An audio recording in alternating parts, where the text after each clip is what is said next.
अस्सलाम वालेकुम, this is Waqas Khan. Welcome to another blog. आज का टॉपिक है rain in Pakistan and its impact on the common Pakistani. मतलब बारिशें बहुत हुई हैं, एक आम पाकिस्तानी के ऊपर इसका क्या इम्पैक्ट पड़ता है और किस तरीके से उन्होंने चीज़ें सफ़र की हैं, वो बेसिकली मैं आज इस वीडियो में बताऊँगा। देखिए, बारिशों का शोर बहुत हुआ है, ठीक है, लेकिन मैं सबसे पहले आपकी जो टेंशन है उसको मैं फोकस करवाना चाहता हूँ। क्लाइमेट चेंज एक वर्ड है, उसके ऊपर। बारिशों के बारे में तो हमने बहुत सुना है, बहुत शोर शराबा हुआ है, बहुत तबाहियां हुई हैं, कराची से लेके खैबर तक बड़ा प्रॉब्लम। क्लाइमेट चेंज बेसिकली है क्या? क्लाइमेट चेंज का मतलब है कि natural shift of the weather. इसके दो कॉजेज हैं जिसकी वजह से क्लाइमेट चेंज होता है। एक तो नेचुरल होता है, दूसरा है ह्यूमन एक्टिविटी से। जैसे कि फॉसिल फ्यूल जो होता है, जो हम बर्न कर रहे होते हैं इंसान, जिसमें कोयला है, ऑयल है, गैसेज है, उससे जो हीट ट्रैप होती है, जो गैसेज इंक्रीज होती हैं, उसकी वजह से भी क्लाइमेट चेंज आता है और क्लाइमेट के ऊपर इफेक्ट आता है। क्लाइमेट चेंज है किस बला का नाम? और बेसिकली जो पीछे लास्ट प्राइम मिनिस्टर थे इमरान खान, उनको मैं इस बारे में अप्रिशिएट जरूर करूंगा कि उन्होंने इस टर्मिनोलॉजी के बारे में लोगों के अंदर अवेयरनेस क्रिएट करने की बहुत कोशिश की, जो पाकिस्तान में दूर दूर तक किसी का कोई इंटरेस्ट है भी नहीं। और अभी तक मैं जब ये वीडियो बना रहा हूं, बहुत सारे लोगों को इसके बारे में नहीं पता होगा। तो आपसे रिक्वेस्ट है, इस वीडियो को आप जरूर एंड तक देखिएगा ताकि आपको अंदाजा हो जाए क्लाइमेट चेंज बेसिकली है क्या और उसका इफेक्ट क्या हो रहा है और इसका बारिशों के साथ जो कनेक्शन है वो है। क्लाइमेट चेंज की छोटी सी एग्जांपल मैं आपको ऐसे देता हूं। अक्सर आपने सुना होगा कि पाकिस्तान एक एग्रीकल्चर कंट्री है। दूसरी चीज आपने खास तौर पे सुनी होगी जिसमें लोग ज्यादा इंटरेस्ट लेते हैं, जब भी कोई चीज हम इंडिया से कंपेयर कर रहे होते हैं, तो इंडिया जो है हमारा पानी जी रोक लेता है, इंडिया जो है हमारे पानी छोड़ देता है, इंडिया की वजह से हमारे मुल्क में सैलाब आ गया, हमारे शहरों में सैलाब आ गया, या इंडिया की वजह से हमारी फसलें खराब हो गई। देखें, हर जगह यहूदी साजिश या इंडिया नहीं होता, कुछ हमारे अपने करतूत भी।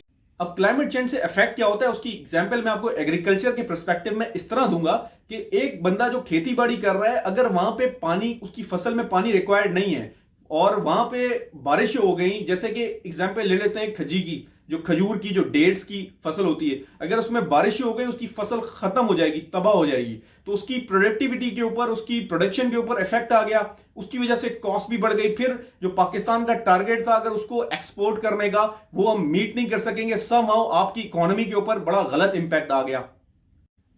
अब आ जाते हैं अपने कुछ कारनामों के ऊपर कि हमारे कारनामे क्या हैं और हम कितने बासलाहियत हैं।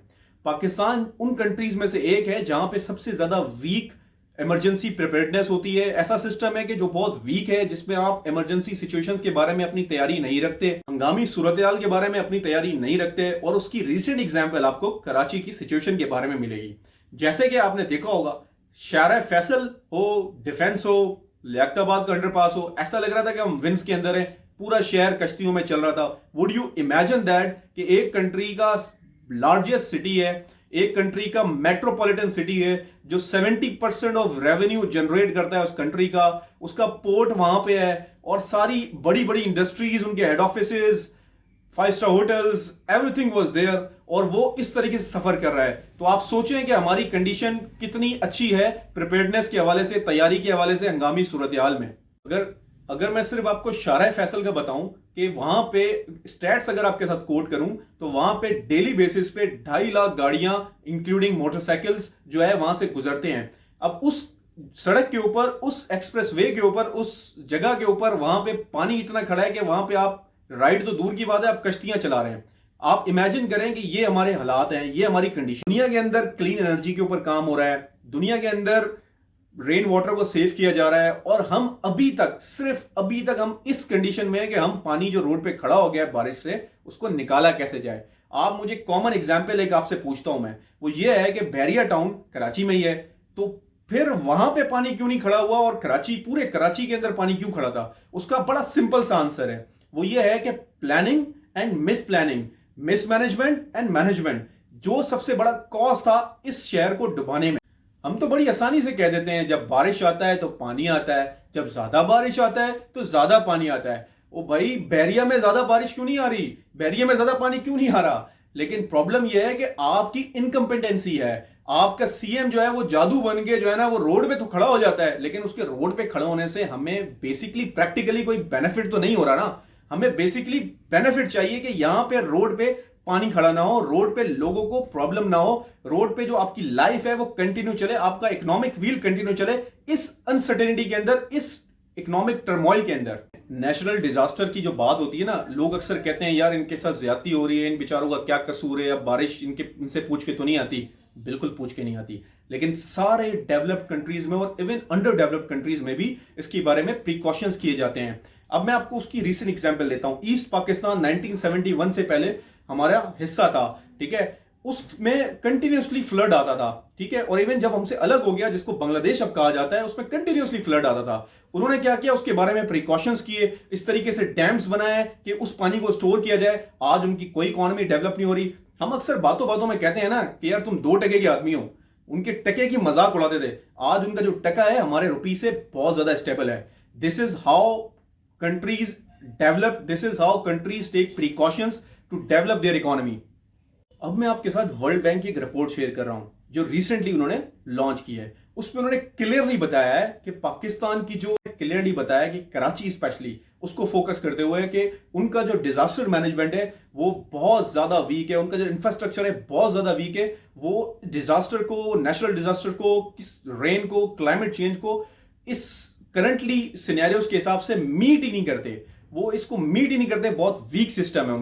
अब आप इस रिपोर्ट से अंदाजा लगाएं उनको क्या प्रॉब्लम है कि वो हमारे बारे में सोचें, वो हमारे बारे में रिसर्च करें, वो हमारे बारे में डेटा कलेक्ट करें, वो हमारे बारे में रिपोर्ट जारी करें। हम सुधर के नहीं दे रहे, हमने सिर्फ ये कहना है जी बारिश आता है तो पानी आता है, ज्यादा बारिश आता है तो ज्यादा पानी आता है। बट प्रॉब्लम कहाँ है भाई?